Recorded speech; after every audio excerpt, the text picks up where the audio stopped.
कुस्तीतील वाद मिटवण्यासाठी चंद्रहार पाटलांचा पुढाकार. सांगलीमध्ये पृथ्वीराज मोहोळ आणि शिवराज राक्षे यांची महाराष्ट्र केसरी कुस्ती घेण्याचा पहिलवान चंद्रहार पाटलांकडून जाहीर झालेला आहे. सांगलीमधून ही एक ब्रेकिंग न्यूज आपल्या समोर येते आहे. महाराष्ट्र केसरी कुस्तीतला वाद मिटवण्यासाठी डबल महाराष्ट्र केसरी चंद्रहार पाटील यांनी पुढाकार घेतलेला आहे. सांगलीमध्ये पृथ्वीराज मोहोळ आणि शिवराज राक्षे यांची वादग्रस्त ठरलेली महाराष्ट्र केसरी कुस्ती घेण्याचा पहिलवान चंद्रहार पाटलांकडून जाहीर करण्यात आलेला आहे. पृथ्वीराज मोहोळ यांच्याकडून कुस्ती लढवण्याचं स्पष्ट केलेलं आहे. शिवराज राक्षेकडून देखील स्पष्ट करण्यात येईल. दोघांच्या वेळेनुसार सांगलीत कुस्ती होतील आणि विजेत्या स्पर्धकांना 25 लाखांचं बक्षीस देण्याचं चंद्रहार पाटील यांच्याकडून घोषित करण्यात आलेलं आहे.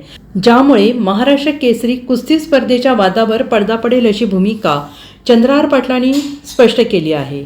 आज सकाळीच न्यूजच्या माध्यमातून बघितलं, पृथ्वीराज मोहोळनं जाहीर केलं की मी आज शिवराज राक्षेवर कुस्ती खेळण्यास तयार आहे. आणि खरं त्याने एक बाईट दिली की पंचांच्या निर्णयाचं वाईट वाटतं. हे खरं पृथ्वीराजच्या खेळाडू वृत्तीचं म्हणजे कौतुक केलं पाहिजे. आज तो पुन्हा खेळण्यास तयारी झाला आणि पंचांच्या निर्णयाचं वाईट वाटतं म्हणजे ह्याच्यातनं समजून जातो की आपण त्या दिवशी काय घडलं ते.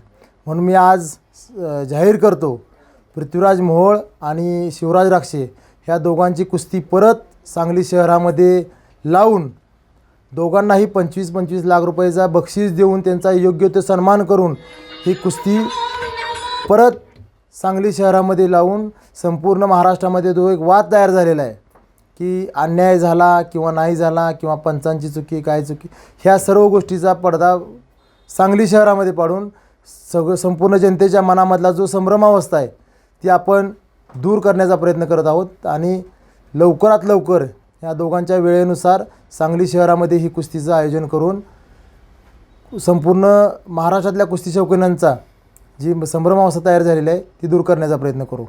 तसेच कुस्तीगीर संघ व कुस्तीगीर परिषद ह्या दोन्हीतनी एकत्र येऊन ह्या दोघांच्या समन्वयानं एक महाराष्ट्र केसरी स्पर्धा ह्या महाराष्ट्रामध्ये झाली पाहिजे.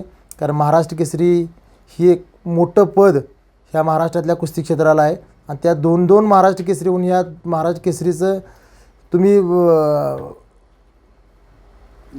नाव कमी करताय असं मला वाटतं आहे. म्हणून लवकरात लवकर मुख्यमंत्री, दोन्ही उपमुख्यमंत्री आदरणीय पवारसाहेब, उद्धव ठाकरे साहेब यांना भेटून ह्या दोन्ही संघ परिषद आणि संघ एकत्र येऊन एक महाराष्ट्र केसरी ह्या महाराष्ट्रामध्ये व्हावी.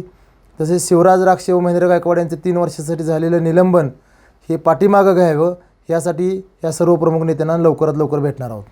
कुठली हां, यापूर्वीही मी सांगलीमध्ये महाराष्ट्र केसरी स्पर्धेचं आयोजन मिळावं म्हणून 2 वर्षापूर्वी मी मागणी केलेली होती, प्रेस घेतलेली होती की महाराष्ट्र केसरी विजेत्याला 1 कोटी रुपयाचं बक्षीस देऊन त्याचा सन्मान ह्या सांगली जिल्ह्यामध्ये केला जाईल.